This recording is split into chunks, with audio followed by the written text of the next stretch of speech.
अचानक एक दिवशी निरोप आला. माझ्या तिन्ही बहिणीची लग्न झाली होती. त्याच्यात छोट्या बहिणीच्या घरनं निरोप आला, की मुलगी आजारी आहे आणि जशी असाल तसे लगेच या ठिकाणी. काही कळत नव्हतं. 4-8 दिवस गेले. आईने विचारपूस केली नातेवाईकांकडे, की मुलांचा बाप इकडे आलाय का बुवा? झटकन डोक्यामध्ये काय झालं माहित नाही, खटका पडला का काय झालं काय की आणि वाटलं की 6 महिने गेले तुझ्या आयुष्यातले, असेच 60 वर्ष जातील आणि तू काहीच करू शकणार नाही. लोक असे पचनी पडतच नाहीत. म्हणून थोडंसं खोटं बोलायला सुरुवात केली. लोकांना असं वाटायचं की हे पोरं धरीवाला आले की काय काय की बुवा. पोरं इथून घेऊन जातं, लोकांना विकतं, कुठेतरी मोठे पुलाचे कामं चालू असते तर तलावाचे कामं चालू असते ते त्याच्या पायामध्ये टाकतं की काय. असा एकंदरीत माझा अवतार होता. आणि हळूहळू तिच्याशी बोलताना मला जाणवलं की मला जो आयुष्याचा जोडीदार पाहिजे तो हिच्यामध्ये दिसतोय. कारण त्याआधी मला जवळपास 22 मुलींनी नकार दिला होता. मी तिला एक दिवशी रात्री विचारलं, ती 2 दिवसांनी होकार कळवते म्हणून सांगितलं. 11वा महिना 11 तारीख होती, 11वा महिना होता, 2011 साल होतं. त्याच्यानंतर 11 वाजून 11 मिनिटाचा आम्ही अलार्म लावला आणि मला एक गोष्ट खूप चांगली आठवते. एक दिवस संध्याकाळी आम्ही दोघंही अशीच वॉकिंग करून येत होतो. लेकरांनी त्या ठिकाणी आम्हाला थांबवलं आणि म्हणाले, आम्ही आजपासून तुम्हाला आई बाबा म्हणणार. नमस्कार, मी संतोष नारायण गर्जे, मूळ बीड जिल्ह्यातील आष्टी तालुका यामध्ये पाटसरा नावाचं माझं मूळ गाव आहे आणि गेली 19 वर्ष मी गेवराई या ठिकाणी सहारा अनाथालय परिवारामध्ये राहतोय. आज तुमच्या सगळ्यांशी बोलावं वाटतंय. याचं अनेक कारणं आहेत. त्यात विशेष कारण आहे तर मला माझ्या मुलांचं भविष्य उज्ज्वल करायचं आहे. त्या हेतूनं मी आज तुमच्यासमोर उभा आहे. चला मी तर तुम्हाला घेऊन जातो माझ्या बालपणाकडे, माझ्या मूळ गावी. मी मूळ पाटसारा या गावचा आहे आणि माझं बालपण खूप छान होतं. आजोबा माझे खूप श्रीमंत होते. त्यांची 200-300 एकर जमीन होती आणि अतिशय चांगलं होतं. सगळीकडे शेती, वाडी, घरी बरेच गडी माणसं कामाला असायचे, जनावरं भरपूर होती, पीक-पाणी भरपूर होतं.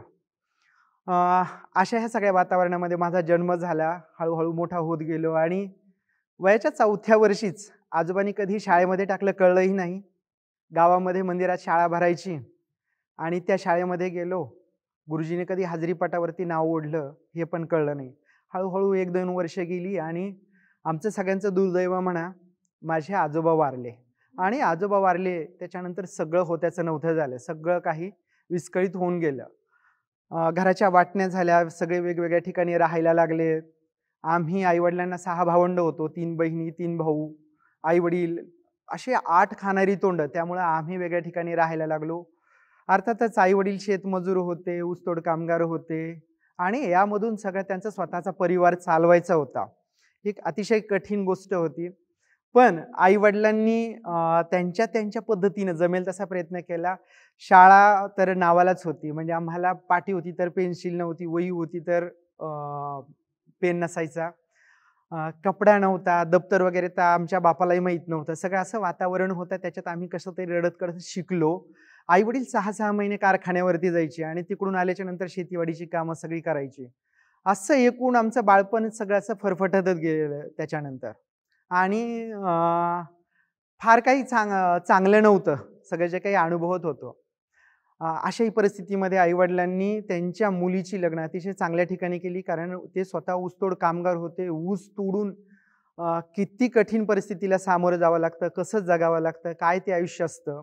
त्यामुळे आपल्या मुलीला ऊस तोडणी करू लागू नये म्हणून त्यांनी त्यांच्या मुलीची चांगल्या ठिकाणी लग्न केली होती. हळूहळू थोडंसं संसार फुलत होता, चांगल्या रुळावरती येत होता. आम्ही भावंड मोठी होत होतो. पण नियतीला कदाचित ते मान्य नसावं. अचानक एक दिवशी निरोप आला. माझ्या तिन्ही बहिणीची लग्न झाली होती. त्याच्यात छोट्या बहिणीच्या घरनं निरोप आला, की मुलगी आजारी आहे आणि जसे असाल तसे लगेच या ठिकाणी. आई-वडील होते तसे त्या ठिकाणी गेले आणि बघतात तर त्यांच्या मुलीचं समोर मढं पडलेलं.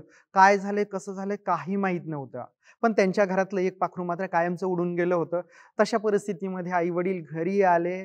2-3 महिन्याचा कालावधी गेला आणि नंतर कळलं, की नवरा-बायकोचे थोडेसे वाद झाले होते आणि त्याच्यामध्ये ताईच्या पोटावरती तिच्या नवऱ्याने लाथ मारली होती. त्यावेळेस ताई 7 महिन्याची गर्भार होती आणि काही काळाच्या आतमध्ये सगळं संपून गेलं होतं. ताईची त्याच्या आधीची एक 3-3.5 वर्षाची मुलगी होती आणि आई-वडील तिला घरी घेऊन आले. या दरम्यान वडील अतिशय स्वतःला अपराधी समजायचे. कारण ताईचा जो मृत्यू झाला होता त्याच्या आधी ते पंढरपूरला नियमित वारी करायचे आणि यावेळेस वारी करून परत येताना ताईला बाळंतपणासाठी घेऊन येणार होते. माघारी आले आणि 2 दिवसानंतर हा निरोप आला.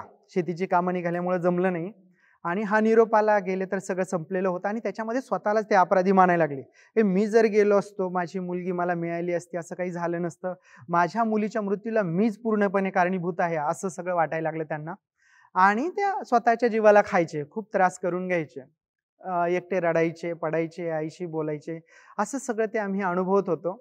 आणि एक दिवस घरात कुठेही न सांगता वडील घरातून परांगदा झाले. काही कळत नव्हतं. 4-8 दिवस गेले. आईने विचारपूस केली नातेवाईकांकडे, की मुलांचा बाप इकडे आलाय का बुवा? तिकडे आलाय का? सगळ्या नातेवाईकांची विचारपूस झाली. पण कुणीही म्हणालं नाही, की इकडे आलाय म्हणून. आणि नंतर मग थोडासा कायास लागला, की ते देवधर्म करण्यासाठी बाहेर पडले. कारण त्यांचा थोडासा कल तिकडे वाढत होता हळू. हे सगळं अनुभवत असताना मग गावातली लोकं कुठं देवधर्माला जायची, मग सांगायची पंढरपूरला नारायण बघितला होता. त्याच्यानंतर कुणी नाशिकला सांगायचं, कुणी आळंदीला सांगायचं. असं वेगवेगळ्या ठिकाणी सांगायचं. मग आई लोकांकडनं, कारण घरी पैसे नसायचे. पैसे नसायचे म्हणून कोणाकडून तरी उसनवारीने घ्यायची, व्याजाने घ्यायची आणि असं सगळं करत-करत ती त्या गावाला जायची, त्या देवस्थानाला जायची आणि अक्षरशः वेडी होऊन सगळं बघायची.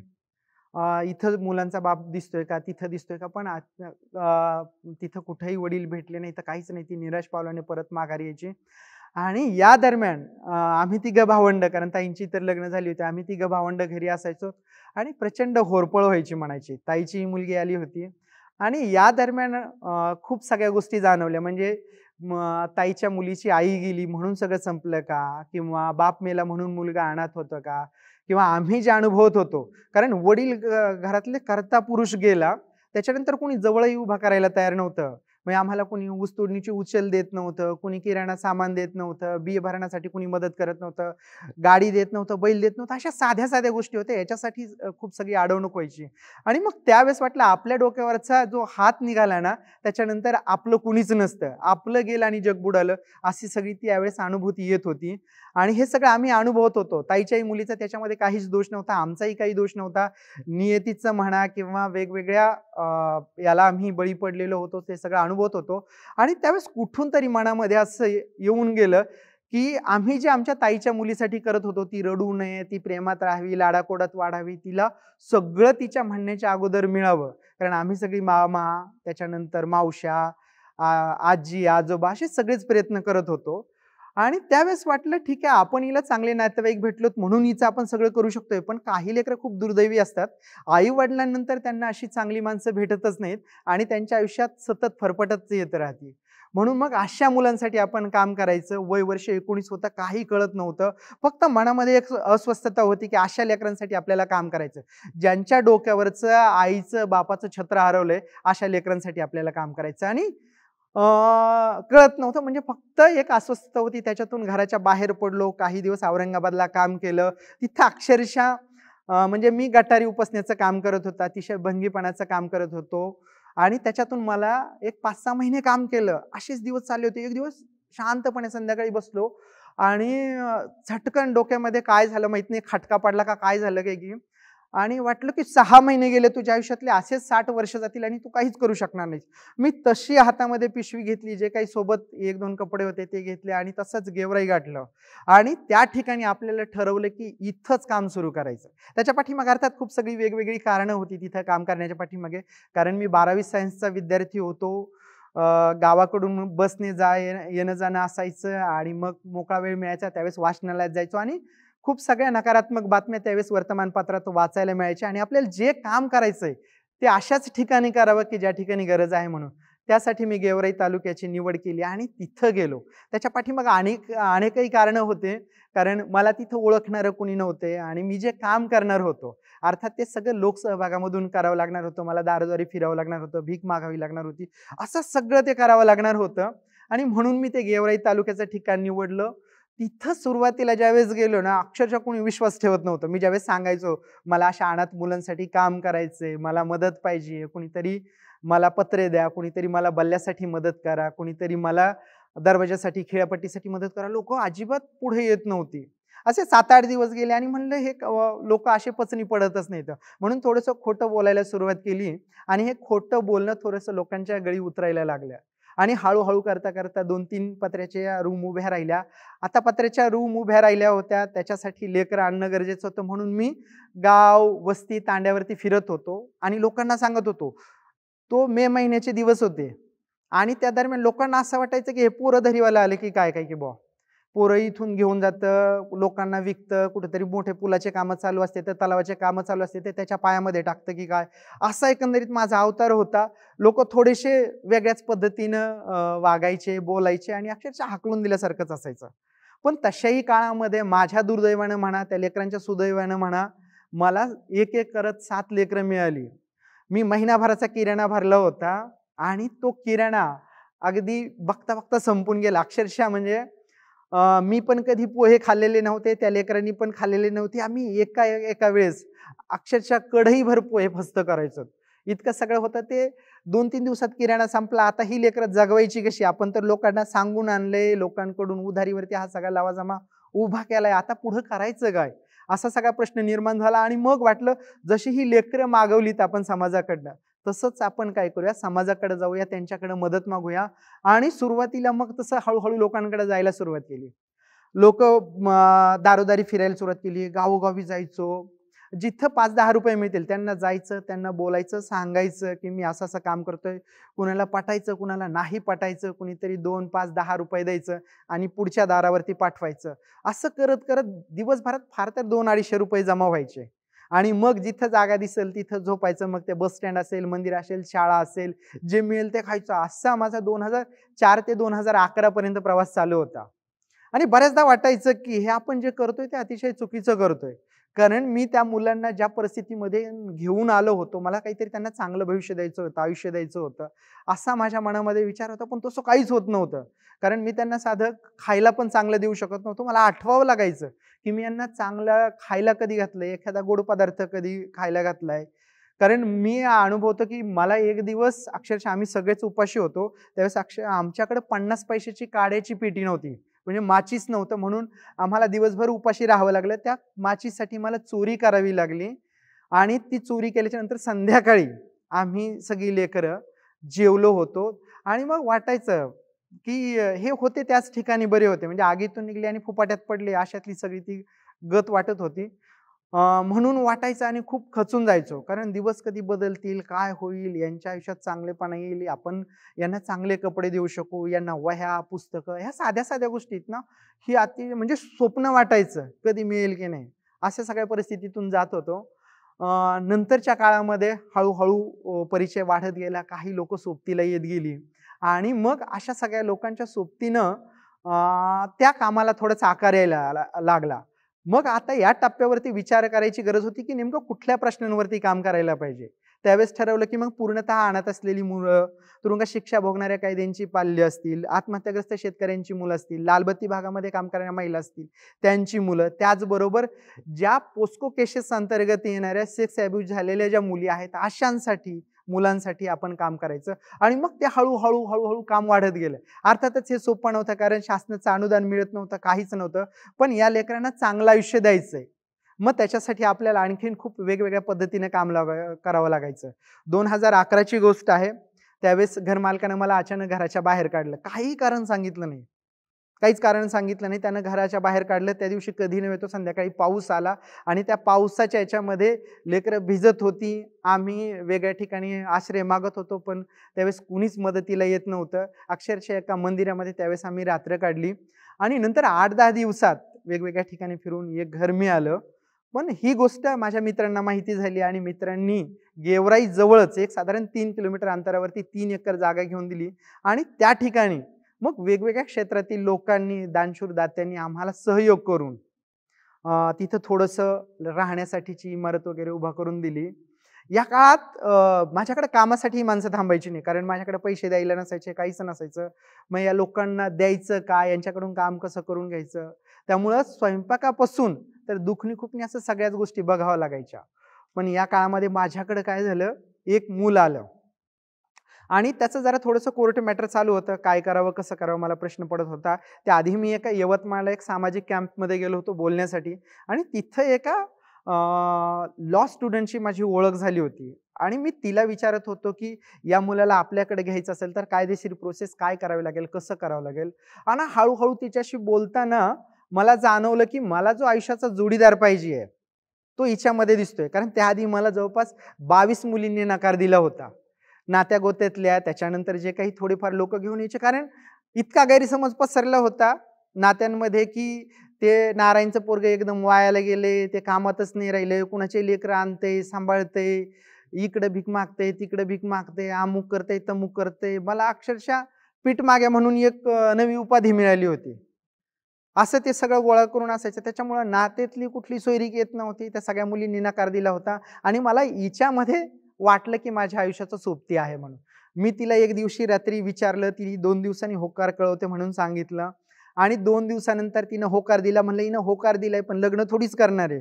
नंतर परत तिनं इनिशिएटिव्ह घेतला. ती मला आठवते 10 नोव्हेंबरला ती गेवराईला आली होती. आम्ही छान संध्याकाळी असं गप्पा मारत बसलो होतो आणि दुसऱ्या दिवशी 11 तारीख होती. तर सहज बोलता म्हणलं, "आपण लग्न करूया का?" ती म्हणाली, "चालेल, काही हरकत नाही." आणि मग म्हणलं, "उद्या चांगली तारीख आहे." कारण 11वा महिना 11 तारीख होती, 11वा महिना होता, 2011 साल होतं. त्याच्यानंतर 11 वाजून 11 मिनिटाचा आम्ही अलार्म लावला आणि जरा बीडच्या तिथं कपिलधार म्हणून एक देवस्थान आहे. त्या बाजूला गेलो आणि तिथं अलार्म वाजल्याबरोबर साने गुरुजींची 2 वाक्य मला चांगली आठवतात. "मी पत्नी म्हणून तुझा स्वीकार करतो." हे वाक्य मी बोललो आणि प्रीतीने तिकडून पती म्हणून माझा स्वीकार करते हे वाक्य बोललं आणि आमचं लग्न त्या ठिकाणी झालं. पण हे लग्न अर्थातच घरच्यांना तिने सांगितलं, त्यांना मान्य नव्हतं. मग परत आम्हाला रजिस्टर मॅरेज करावं लागलं. अर्थात ही गोष्ट परत माझ्या घरी माहिती झाली. आई रडायला लागली, "हे असं असतं का? लोकं काय म्हणतील? समाजात राहायचंय, लोकं काय बोलतील? नातेवाईक काय म्हणतील?" परत मग मला तिथं तिसऱ्यांदा परत लग्न करावं लागलं. असं आमचं तिसऱ्यांदा लग्न झालं. या काळामध्ये ती आली आयुष्यात मध्ये आणि खूप सगळ्या गोष्टी बदलल्या. म्हणजे एकतर मुलांना कोणीतरी हक्काचं मिळालं, जिथं त्यांना समजून घेईल, त्यांच्यावरती प्रेम करील, त्यांना दुखणं, खुपणं साध्या-साध्या गोष्टी असतात. म्हणजे या सगळ्या लेकरांना वेगवेगळ्या पार्श्वभूमीतून आपल्यापर्यंत आलेले असतात. वेगवेगळ्या अडचणीतून इथपर्यंत आलेले असतात. त्यांना समजून घेणं, आपलंसं करणं आणि त्यांना पुढं जायला भाग पाडणं, हे अतिशय कठीण काम असतं. आणि अर्थातच आम्ही दोघंही नवीन होतो, वयस्कर नव्हतो. त्यामुळे या गोष्टी समजायला खूप जड जायच्या. पण लेकरं आम्हाला या सगळ्या गोष्टीमध्ये खूप समजून घ्यायची. आणि अर्थातच ह्या सगळ्या गोष्टीमध्ये आर्थिक पाठबळ नव्हतं. त्यामुळं अनेक अडचणी समोर यायच्या. कारण तुम्हाला पुढं जायचंय, लेकरांना चांगलं भविष्य द्यायचंय. त्याचबरोबर मुली मोठाल्या होत होत्या, त्यांना वेगवेगळ्या क्षेत्रात तुम्हाला करिअर पण करायचं होतं. असं करत असताना मग दैनंदिन तुमच्या गरजा पण भागल्या पाहिजेत. या सगळ्या गोष्टी होत्या. आणि यामध्ये प्रीतीचा रोल खूप महत्त्वाचा होता. कारण मला मदतीसाठी बऱ्याच ठिकाणी फिरावं लागायचं, वेगवेगळ्या ठिकाणी जावं लागायचं. तर ती तिथं म्हणजे जसे प्रपंचाला 2 गाडीची चाकं लागतात ना, तशी 2 चाकं आम्ही झालो होतो. आणि मग या लेकरांना खऱ्या अर्थानं थोडंसं समजून घेऊन काम करत होतो. मला एक गोष्ट खूप चांगली आठवते. एक दिवस संध्याकाळी आम्ही दोघंही अशीच वॉकिंग करून येत होतो आणि 2-4 7-8 लेकरं अशीच बसली होती आणि त्या म्हणाल्या, "आम्हाला तुमच्याशी बोलायचंय." म्हणलं, "चालेल, काही हरकत नाही." असे लेकरं कधीच म्हणत नाहीत आणि आज काय विशेष असं? पण त्यावेळेस सांगतो, मला अजूनही खूप म्हणजे अंगावरती काटा येतो. लेकरांनी त्या ठिकाणी आम्हाला थांबवलं आणि म्हणाले, "आम्ही आजपासून तुम्हाला आई-बाबा म्हणणार." म्हणजे आमच्यासाठी हा अतिशय मोठा पुरस्कार होता.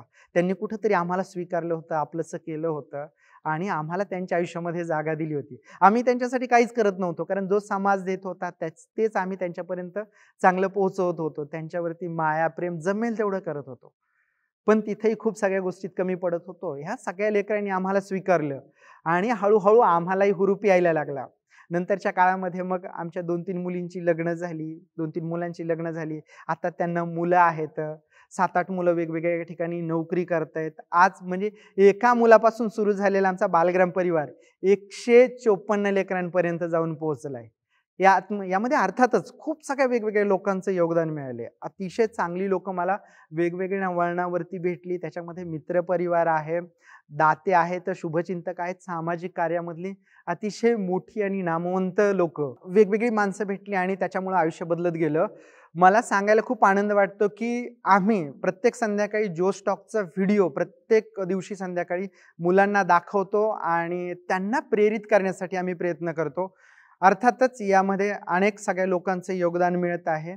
मी समाजातील खूप चांगल्या लोकांना विनंती करतो की अशा वेगवेगळ्या ठिकाणी यावं, त्यांचं आयुष्य समजून घ्यावं आणि एक नव्या आयुष्याकडे तुम्ही स्वतःच्या आयुष्याकडे कसं बघू शकता.